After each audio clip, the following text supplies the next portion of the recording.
Hi, everyone, and thanks for joining us for this special Power and Politics Q&A on Facebook, YouTube, and Twitter. The next federal election is officially less than 1 year away, and we, of course, love a countdown here at BNP. While voting day is still 12 months away, campaign teams are already hard at work. So just what are each of the parties doing at this stage of the game? What are some of the issues or tactics we can expect to see over the next year? We've assembled 3 campaign veterans to shed some light on what goes on behind the scenes and to take your questions. In Edmonton, Dimitri Pantazopoulos, partner at Maple Leaf Strategies. He most recently acted as pollster and strategist on several campaigns, including the successful Ontario PC campaign, as well as leadership campaigns for BC Liberal leader Andrew Wilkinson and Alberta United Conservative leader Jason Kenney.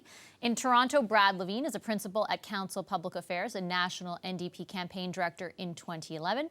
And David Herle of the Gandalf Group. Mr. Herle was Kathleen Wynne's campaign co-chair in the 2018 and 2014 elections and was the Liberal Party of Canada's national campaign chair in the 2004 and 2006 elections. These gentlemen are standing by to answer any questions you may have. So please post your thoughts in the comment section and we'll try to get to as many of them as possible. I'm going to start them off with, while we're waiting for those questions, a question of my own. I thought I'd go around, and we're 1 year out. What are you looking towards? Dimitri, I'll start with you. What do you think sort of the big issues over the next year are going to be? Well, I think we saw one of them come to fruition today with the new carbon tax that the Prime Minister has proposed, and I think it's going to turn the election into a fight over whether or not people believe this is actually helpful for the environment or whether people believe this is a tax grab. So, that will be a big part of what's going on, and I think there's a whole host of other economic and social issues that will come up as well that we haven't seen emerge yet. David, what do you think? What are you looking for? Well, I don't think there's any doubt that Dimitri's correct, that this election is shaping up to be, at least in part, a referendum on climate action. And I think that prior to today, I shared Dimitri's concerns about how this idea was going to go over in the campaign. But I think you have to recognize that people have 2 conflicting impulses about climate change. One is that they really think something ought to be done and they're concerned about it. The second thing is they don't really want to pay for anything that gets done. And so if Mr. Trudeau is able to convince people that this is a cost-free way of reducing climate change causing emissions, then the Conservatives, instead of being on the offense about cost of living, the Conservatives then could be in some trouble on a values basis, being seen to be offside with action on climate change. Brad, do you agree? Well, I agree that climate's going to play a big role, and I think what I'll be looking for is obviously how the 3 major parties stack up in terms of policy. There's no question that I agree with David's assessment that Canadians want something done, but necessarily aren't rooting for them to pay for it. The question is who does pay for it? Do we have the right targets? I think that there's room for the NDP to make the case that the aspirational issues that Justin Trudeau talked about tackling this issue have fallen short by him adopting Stephen Harper's target plan. So I think people will want to see what he has, and also what Mr. Scheer, who's promised his own climate change. So the table hasn't quite been set on what the options are, but certainly that's going to be a major topic in the upcoming 12 months. Mary Margaret Kaczorowski, and I'm, again, like I do in all these, apologizing for any mispronunciations of names, comments, why do we need to be in continuous election mode? Can we not keep our focus on the here and now instead of squabbling about future elections? And Dimitri, I just want to sort of take us behind the curtain a bit. And when do parties really effectively start to go into campaign mode? And how much are they thinking about the election right now? Well, first of all, I guess, if there weren't in election mode, what would the 3 of us do other than on these programs all day? Make that 4 of us, yeah. 4 of us, yes. No, but I mean, there's a lot of things that go on, in between elections. And what I guess they're seeing is the forward face of the election right now, and we're talking about what's going to happen. But in the year out before an election, there's a lot of preparation work that's going on, and it's probably been taking place for another year before that even, as people are trying to set the table in terms of what issues the election is going to be fought on, how candidates will be recruited, who will be recruited, how money will be raised in order to fight elections, because it's getting more expensive, not cheaper to do it. And so it does actually become a self-perpetuating kind of activity. You start preparing for the next election after the last election, And as annoying as it may be for some people at home, there are people who are governing and there are people who are working on elections. Those two things happen simultaneously, but they're necessary to our democratic process. David, what do you think about what's happening right now, kind of a year out? Well, I think functionally Dimitri is right that money is the essential component of successful political campaigns, and so the parties are out there trying to raise as much money as they can. I haven't paid that much attention to the other parties, but I know that the Liberal Party is nominating candidates fast and furious to get ready for the campaign. But to the viewer's question about perpetual campaigning, you know, I think it's become more omnipresent than it used to be. I would say probably, and this could be unfair, but my sense is that it's probably Mr. Harper that took constant campaigning to a different level. But the reality is that what you do, what all the parties do between election campaigns has a huge impact on how the election turns out. So you can't just put away politics until the campaign starts and expect to win an election campaign. I mean, my example would be the most recent Ontario campaign, where I think, and I say this without trying to get off the hook in any respect because I was involved in the government, but I think that election was lost well before the campaign started. And so you have to pay attention to politics all the time.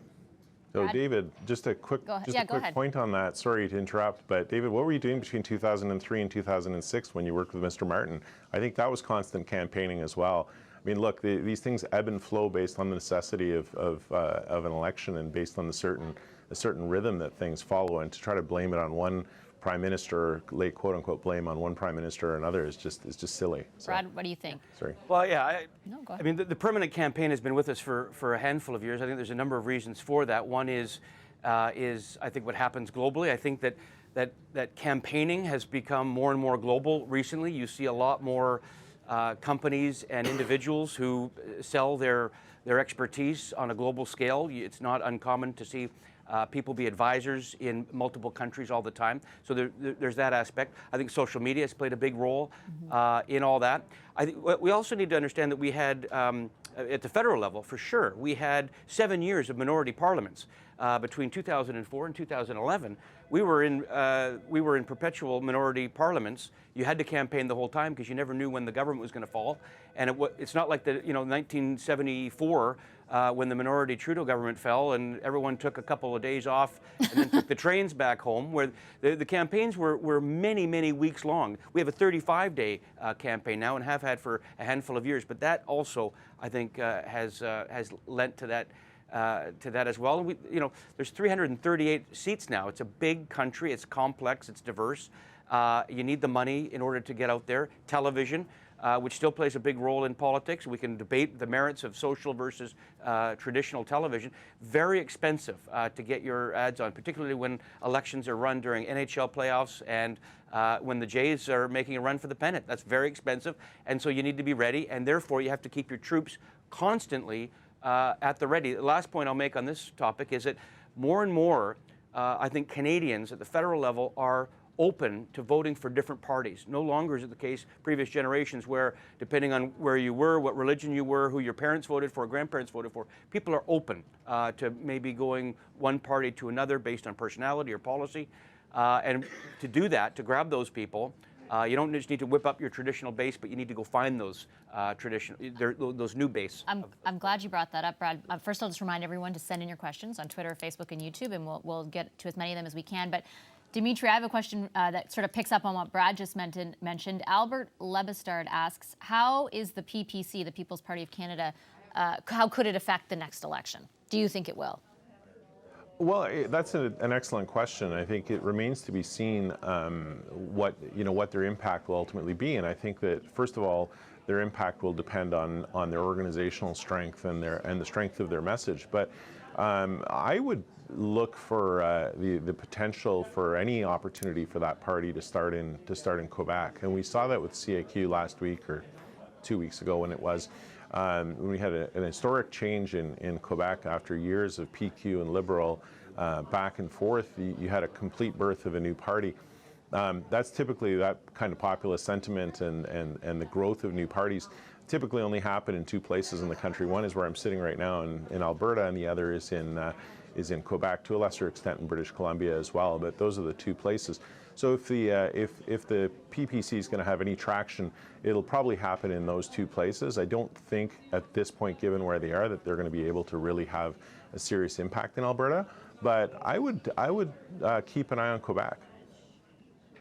David, Mohammed Essen asks, what's your opinion on the changing provincial political landscape? Is it going to have any impact on the next federal election? Is it going to positively impact any of the political parties? Well, I mean, what happens in Canadian politics is that when a party becomes the federal government, that party gradually loses all of its provincial governments around the country, or most of them.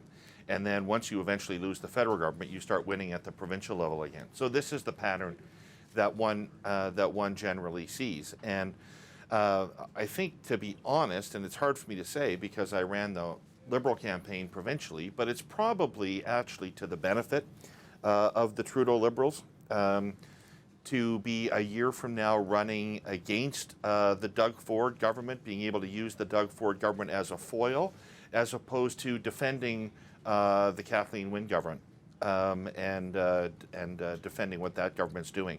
So probably it is to the general benefit in terms of the air war and messaging to the federal Liberals. On the other hand, as the other parties accumulate provincial governments, they build up tremendous organizational bases and fundraising operations that they can use in the campaign. So it cuts both ways. I don't think any party ever wants to lose, but certainly, you know, if the Conservatives and the NDP are going to end up carving up the provincial governments in the country 5-7 years from now, they're going to have pretty potent organizations nationally. Brad, Kyle Taphorn asks, what can the leader of the NDP do to improve awareness/support in Western Canada and Quebec? That's a good question. And if I was advising the party a number of months ago, they may not be in the situation they're in. You know, Jagmeet Singh came in, you know, won the party leadership fairly decisively, and then was unable to capitalize on that momentum. But I still think that there's time left. The challenging thing for any New Democrat leader has been when you've got provincial governments, and obviously with the Alberta wanting to build the pipeline, British Columbia NDP government not wanting to build the pipeline, we've seen that the federal party has taken the no to Trans Mountain Pipeline. That was just an offer that they made. So they're not going to. I doubt we're going to see a lot of support coming out of the province of Alberta. Where there is potential support is in the Lower Mainland. Also, I would submit in the 905 area within the province of Ontario. As for Quebec, one of the great things about the team in Quebec has been the very popular local members of Parliament. I think Jagmeet Singh is hoping, and I hope he does. I hope Mr. Trudeau calls the by-election in Burnaby South quickly. And therefore allows Mr. Singh to stand, and if he's elected in that seat, he'll take a seat in the House of Commons. There's not a lot of time left with 1 year out, but I think there's still a time for him to catch fire. Dimitri, Mr. Zuzul kind of offered a comment, and I'll get a question out of this. I wish the parties would just focus on promoting their platform instead of attacking other parties. It just seems ignorant. I wonder, you know, we've heard Mr. Scheer and Mr. Trudeau both characterize what they think that the election will be quote unquote nasty. We talked about this with Brad on the Power Panel last night.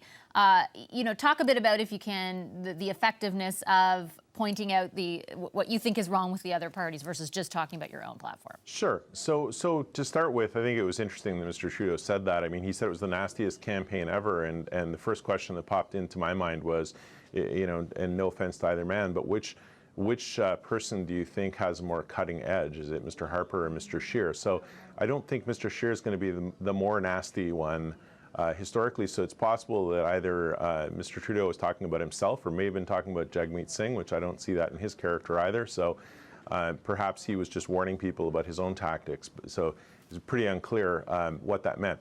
But let me get to the broader notion of negative campaigning. If by negative campaigning you mean hurling personal insults at people, then yes, I would agree that you should probably stick to your own knitting. That said, though, that in an election campaign, there is an opportunity, obviously, to talk about your own your own strengths, but it's also an opportunity to talk about your opponent's weaknesses.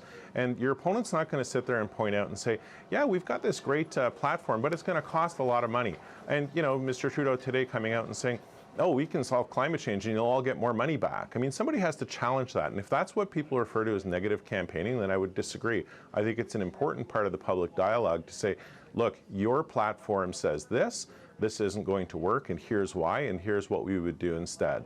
And that's an essential part of the back and forth. As for the personal insults, I would tend to agree. But I do think that that's a natural part. The whole, you know, the issue of two people having, or two parties or multiple parties having this dialogue is a natural part of the process. David, Richard Miller asks, and this picks up on something we talked about at the beginning, but around the issue of price on carbon or carbon tax. With so many other jurisdictions backing away from carbon tax, and he says because it is an economy killer and really does nothing to curb carbon emissions, why are we going forward with it? And maybe you can expand a bit on the politics of, I mean, this is obviously someone who has a certain point of view, but on the politics of what was announced today and how that may play into this idea of a rebate may play into the election and how they might campaign on it. Well, I mean, let me just start by saying, though, that all the experts say that carbon pricing is the way to combat climate change. And it may or may not be good for the economy, but I know that climate change is not good for the planet. So I'm not that interested in that argument. But the politics of climate are that people have gotten more and more concerned about the impacts of climate change. And they are more and more of the view that there needs to be action against it.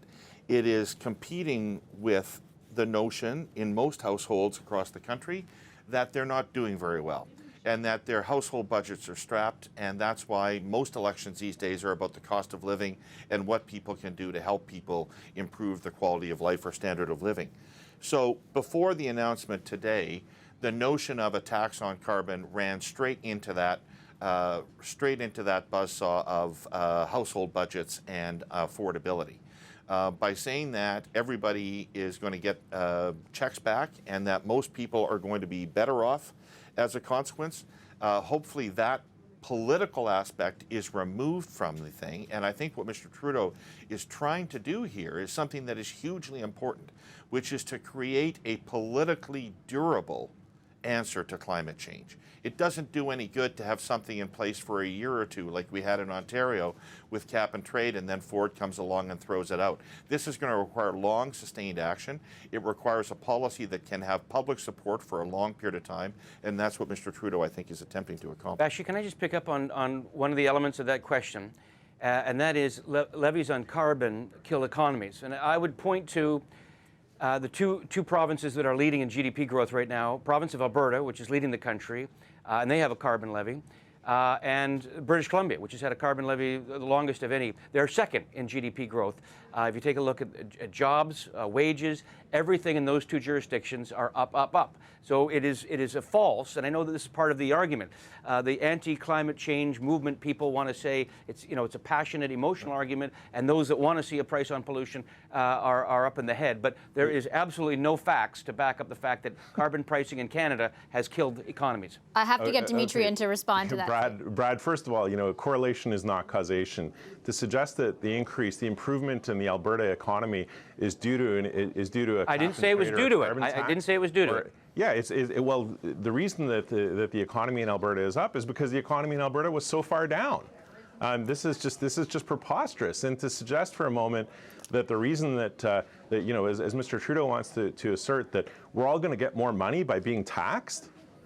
When has that ever happened in the history of mankind? You introduce a tax so that we can have more money? This is preposterous as well. So, it's great to have these views, but at least be honest about what the consequences are. Why is it preposterous? You're going to tax our way into prosperity. That's the difference between you and me, David. That's why we're not in the same political party, because I don't believe that we can tax our way into prosperity.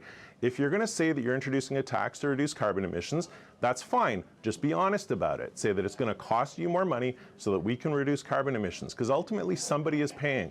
And whether it's being charged to you directly or indirectly through $1.61 a litre gas prices in British Columbia, because that's what they are and they're headed upwards, and it's going to be passed on in goods and services throughout the economy, and to suggest that a maximum of something like $300 for a family of 4 is going to somehow make up for all of this, I'm sorry, it just doesn't pass the smell test. Let me move away for a second from the differences. I don't know how to argue with that. Ideological differences. And just as strategists, though, when you look at the issue, do you think people are going to, a year from now, are going to be voting on it? Yes. Yes. No. Who said yes? Who said no? I can't tell. Well, you can guess, Vassy. I said no, Dimitri.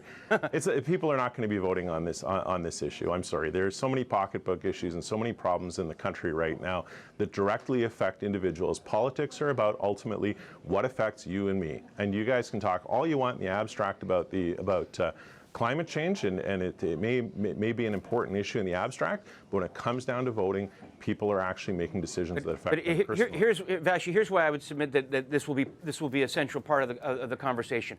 It's because in the absence of our conversation and the political party's conversation about pricing pollution, prices are going up because of climate change, right? So we take a look at people's insurance going up. You take a look at things like barley, beer's going up, the price of beer, the price of chocolate's going up, the price of wine's going up. So we talk about pocketbooks. Associating that, though, with climate change?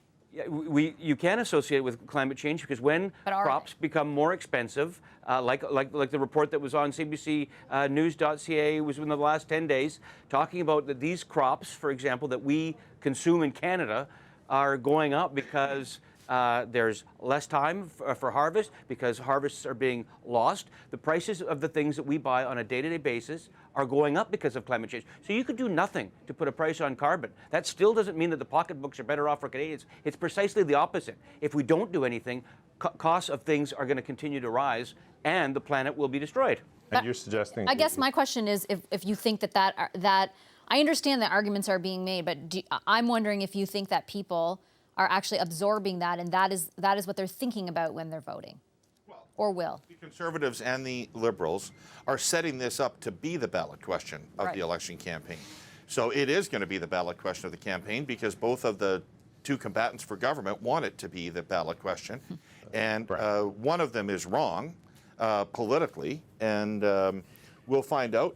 We'll find out who's wrong. But after the announcement today, which I think is very clever politics, I would be very, very nervous as the Conservative Party going into an election campaign with our posture being that we do not need to do anything about climate change because I think that the Canadian public is going to see that as an historically terrible decision and not make it. Dimitri, do you think it'll be a ballot? I agree 100% with everything that David said up till clever, because yes, it was clever. And yes, it does shape up the election campaign to being two groups of people. One group of people who will say that this is a tax and this will affect me, and another group of people who will say the environment is important to me, and even if I have to pay more, then I'm going to be paying more. I don't think that anyone is going to ultimately believe this clever little trick that we're going to tax you more and you're going to get more money you're going to have more money in your pocket. It's never happened. We can go back to the introduction of income tax in the early 20th century and how this was going to be temporary. No promise on taxes where you were going to be better off or you were going to have something temporarily has ever come true. And I think this is not. Are you saying, Dimitri, that you don't believe people will believe this, or that you yourself don't believe it? No, I didn't say either. Well, that particular portion, I think that's going to be up to the public to actually figure out. I don't believe it. I don't think I don't think it's going to wash with people, that particular part of the argument. I think the more important part of the argument that people will have to fasten themselves around is whether or not they believe that that climate change is sufficiently important to warrant the level of taxation that's being imposed on them. And that is ultimately going to be the decision. That will be the divide on it. If people believe that this is a tax grab, they're not going to support it. If they believe that this is important and will actually solve the problem, then this will be important. But I think this thing about getting money back and putting money in, nobody ever believes they're better off net on that kind of a situation. And it's not specific to this issue. It's just global. Okay, I just want to quickly intervene to say we have about 3 minutes left, so a reminder to people on Facebook and Twitter and YouTube to send in your questions. There's one, somebody just wrote, Brad on Periscope said, bottom line is my taxes. People are sort of weighing in on what they think they'll be voting about. And somebody else said, I can't remember their name, sorry, I lost it, but said that jobs is the bottom line for them. What do you, will the economy reign? I'll get all of you to weigh in. David, maybe I'll start with you. Well, you know, it's a really interesting thing. You're seeing governments around the country, whether it's Wynne or Couillard or other places, Brian Gallant in New Brunswick, run into trouble and, in fact, to lose election campaigns despite historically strong economies. Ontario had the lowest unemployment rate it had had in 17 years.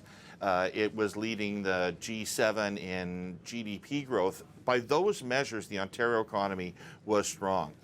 But people don't feel it that way in any of those jurisdictions. And they feel that there's an uncertainty in the economy, that there is, that they are not benefiting enough from economic growth, that I'm not sure that those things are measuring the right indicators, that those indicators are the right measurements anymore to measure how people really are feeling about the economy. I think people have come to conclude that the GDP can grow and their circumstance won't improve as a consequence of that.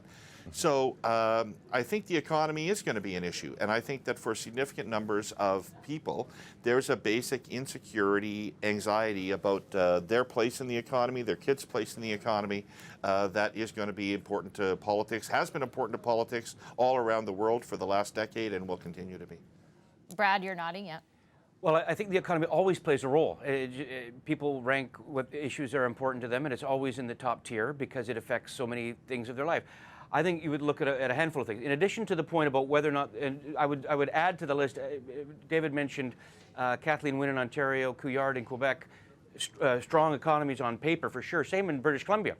Christy Clark was, after 16 years, lost the last election, yep. and the BC economy was on paper very sound. People were looking for a change because other things trumped it. That is, people are actually may be in more of a mood for change when things are going well, when they're feeling secure. But take a look at things like not only unemployment, which is a standard bearer, but I think the anxiety. We got record household debt in this country. Mm-hmm. I would keep an eye on things like interest rates, which will have a big role.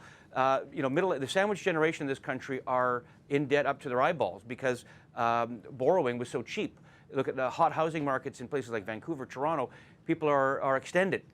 If those interest rates, continue to climb or begin to accelerate, you could see a lot of people begin to get quite anxious about their futures and be looking to the parties for issues of solution. Just look at the elections, municipal elections. Vancouver, the mayoralty election, all about housing.